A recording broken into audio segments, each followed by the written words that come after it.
پاکستان کے نامور شعلہ بیاں خطیب علامہ احسان الہی ظہیر سے سیاستدانوں کو ایسا کیا خطرہ تھا کہ ان پر 90 مقدمات قائم تھے؟ وہ فوجی صدر جنرل ضیاء الحق کے بارے میں کیا کہا کرتے تھے؟ کیا آپ جانتے ہیں کہ عطا اللہ شاہ بخاری ثانی کہلائے جانے والے علامہ احسان وہ پہلے پاکستانی عالم دین تھے جسے بم دھماکے سے اڑا دیا گیا؟ تو دوستو، آج کی ویڈیو میں ہم اہل حدیث کے نامور عالم دین اور سیاسی و سماجی شخصیت علامہ احسان الہی ظہیر کے مکمل حالات زندگی آپ تک شیئر کرنے والے ہیں۔ آپ دیکھ رہے ہیں الیکشن باکس میں ہوں سعدیہ ظفر۔ آپ مجھے انسٹاگرام پر فالو کر سکتے ہیں جس کا لنک ڈسکرپشن میں دیا گیا ہے۔ 31 مئی 1945 کے روز سیالکوٹ کے رہائشی حاجی ظہور الہی کے گھر میں بیٹے نے آنکھ کھولی جس کا نام احسان الہی رکھا گیا۔ چونکہ ان کا خاندان دیندار تھا، یہی وجہ تھی کہ ننھے احسان کو حفظ قرآن کے لیے مدرسے میں داخل کروایا گیا۔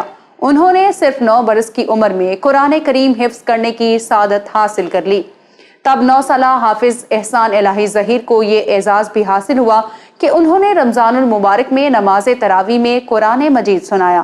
احسان الہی ظہیر کو بچپن ہی سے خطابت کا شوق تھا، اور ہوتا بھی کیوں نہ، ان کے گھر میں مولانا عطا اللہ شاہ بخاری کی خطابت کا چرچا تھا، اور اس زمانے میں سیالکوٹ احرار کا گڑھ تھا۔ احسان الہی ظہیر نے دینی تعلیم کا سلسلہ جاری رکھا اور وہ گوجرانوالہ اور فیصل آباد کے مدارس میں زیر تعلیم رہے۔ مدارس عربیہ کے ساتھ ساتھ انہوں نے پنجاب یونیورسٹی سے فارسی، اردو اور عربی میں ماسٹرز کیا۔ بعد ازاں وہ سعودی عرب چلے گئے اور یہاں مدینہ یونیورسٹی میں پڑھنے لگے۔ پاکستان واپسی پر انہوں نے خطابت و امامت کے ساتھ ساتھ سیاست میں بھی حصہ لینا شروع کیا۔ انہوں نے اپنی سیاسی زندگی کی شروعات 1968 میں جنرل ایوب خان کے خلاف تحریک چلانے سے کی۔ ایوب خان کے بعد یحییٰ کے دور میں بھی انہوں نے اپنی تحریر اور تقریر کے ذریعے اقتدار کے مسند نشینوں کو ٹارگٹ پر رکھا۔ سقوط ڈھاکہ کے بعد جب بھٹو صاحب پاور میں آئے اور انہوں نے بنگلہ دیش کو تسلیم کرنے کا اعلان کیا تو علامہ احسان الہی ظہیر نے بڑی شدت کے ساتھ بنگلہ دیش نامنظور تحریک میں حصہ لیا۔ اس موقع پر علامہ احسان الہی ظہیر نے اپنے 4 ماہ کے بیٹے ابتسام الہی ظہیر کو دیکھتے ہوئے کہا تھا کہ اگر میرا یہ بیٹا کٹ جاتا ہے، مر جاتا ہے، تو شاید مجھے اتنا افسوس نہ ہوتا جتنا افسوس پاکستان کے ٹوٹ جانے کا ہوا ہے۔ جلد ہی انہوں نے ایک ایسے سیاستدان کی پارٹی کو جوائن کیا جو اپنے جلسوں میں اعلان کیا کرتا کہ میں بھٹو کو کوہالہ کے پل پر پھانسی دوں گا۔ علامہ احسان 1972 میں air marshal retired Asghar Khan کی تحریک استقلال میں شامل ہوئے تو حکومت نے ان پر قتل کے جھوٹے مقدمات بنا دیے۔ جلد ہی انہیں تحریک استقلال کا مرکزی سیکرٹری اطلاعات بنا دیا گیا۔ یاد رہے کہ ان دنوں میاں نواز شریف بھی تحریک استقلال کے متحرک کارکن ہوا کرتے تھے۔ بھٹو دور حکومت میں علامہ احسان الہی ظہیر مسلسل قید و بند کی صعوبتیں برداشت کرتے رہے، لیکن پھر اپنوں کی بے وفائی کی وجہ سے وہ 1978 میں تحریک استقلال سے علیحدہ ہو گئے۔ یہاں میں آپ کو بتاتی چلوں کہ مسٹر بھٹو کے دور حکومت میں ان پر 95 سیاسی مقدمات قائم کیے گئے تھے۔ ذوالفقار علی بھٹو کے دور حکومت میں انہوں نے ختم نبوت کی تحریک میں بڑے جوش و خروش سے حصہ لیا۔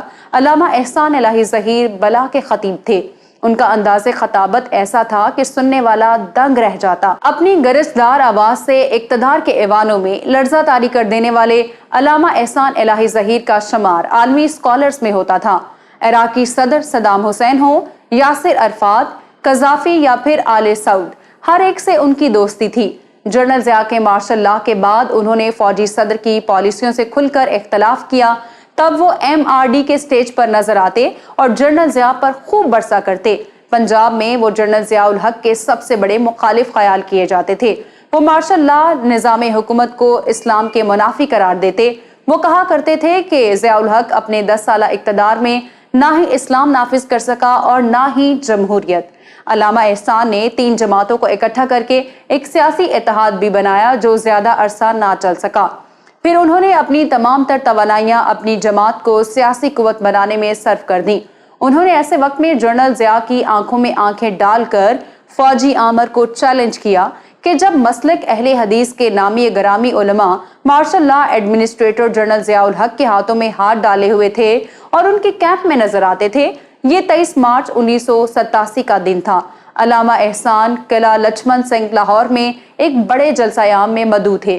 11:35 پر علامہ کی تقریر جاری تھی۔ انہوں نے علامہ اقبال کا یہ شعر پڑھنا شروع کیا: کافر ہے تو شمشیر پہ کرتا ہے بھروسہ، مومن ہے تو بے تیق بھی۔ ابھی اتنے الفاظ ہی ادا کیے تھے کہ اسٹیج پر ان کی بائیں جانب اچانک زوردار بم دھماکہ ہوا۔ علامہ حبیب الرحمن یزدانی سمیت کئی لوگ جاں بحق ہوئے، جبکہ احسان الہی ظہیر ایک ہفتے تک زندگی موت کی کشمکش میں مبتلا رہے۔ سعودی کنگ شاہ فہد بن عبدالعزیز کی خواہش پر انہیں فوری طور پر ملٹری اسپتال ریاض منتقل کر دیا گیا، لیکن شاید بہت دیر ہو چکی تھی اور یہاں وہ 30 مارچ کو خالق حقیقی سے جا ملے۔ شیخ عبدالعزیز باز نے ریاض میں ان کی نماز جنازہ پڑھائی۔ بعد ازاں مسجد نبوی صلی اللہ علیہ وآلہ وسلم میں بھی نماز جنازہ ادا کی گئی۔ سعودی حکومت نے پورے سرکاری اعزاز کے ساتھ انہیں مدینہ شریف میں جنت البقیع میں امام مالک رحمت اللہ علیہ کے پہلو میں سپرد خاک کر دیا۔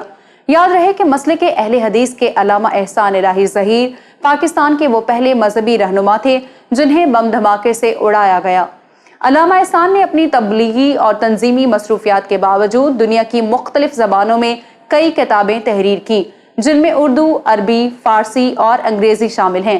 ان کی کتب کا دنیا کی 8 سے زائد مختلف زبانوں میں ترجمہ ہو چکا ہے اور چند ایک کتب دنیا کی چند بڑی یونیورسٹیز اور تعلیمی اداروں کے نصاب میں شامل ہیں۔ موچی دروازہ لاہور، لیاقت باغ راولپنڈی، لشتر پارک کراچی، قلعہ کونا قاسم باغ ملتان، دھوبی گھاٹ فیصل آباد اور شیرانوالہ باغ گجرانوالہ سمیت پاکستان کا شاید ہی کوئی شہر ہو جہاں علامہ احسان الہی ظہیر نہ گرجے برسے ہوں۔ چنیوٹ کے ایک جلسے میں ان کی تقریر کے دوران بوندا باندی شروع ہو گئی اور دیکھتے ہی دیکھتے موسلادھار بارش ہونے لگی۔ جب علامہ نے دیکھا کہ لوگ بارش کی وجہ سے اضطراب کا شکار ہیں تو انہوں نے اپنے سر سے جناح کیپ اتار دی، آستین چڑھا لی اور اپنی گرجدار آواز میں بولے، تم بارش سے بھاگتے ہو؟ بارش کیا شے ہے؟ مجھے تو وہ دیوانے چاہیے جو گولیوں کی بھوچاڑ کے سامنے ڈٹ کر کھڑے ہو جائیں۔ عوام کا یہ سننا تھا کہ جو کوئی جہاں کھڑا تھا وہیں بیٹھ گیا۔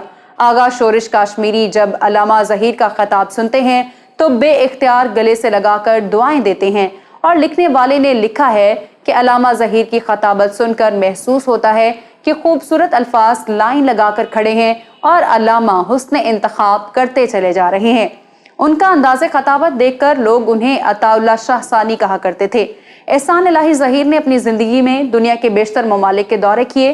انہوں نے سعودی عرب اور مشرق وسطیٰ کے کئی ممالک کے ساتھ ساتھ Denmark, Italy, Spain, France, Germany, England, Vienna, Philippines, Belgium, Holland, Sweden, امریکہ، چین، Thailand, Japan, Kenya, Bangladesh, Iran, Afghanistan اور بھارت کے تبلیغی دورے کیے۔ میں امید کرتی ہوں کہ آج کی ویڈیو آپ کو پسند آئی ہوگی۔ اگر آپ مذہبی تنظیم سپاہی صحابہ کے بانی مولانا حق نواز جھنگوی کی بائیوگرافی دیکھنا چاہتے ہیں تو یہاں اوپر کلک کریں۔ مولانا اعظم طارق کی پولیٹیکل ہسٹری کے لیے یہاں نیچے، اور سیٹھ عابد کی سٹوری آپ کو یہاں ملے گی۔ ویڈیو کو لائک کریں، شیئر کریں، الیکشن باکس کو سبسکرائب کریں اور ہماری ویڈیوز کو دیکھتے رہیں۔ اللہ حافظ و ناصر۔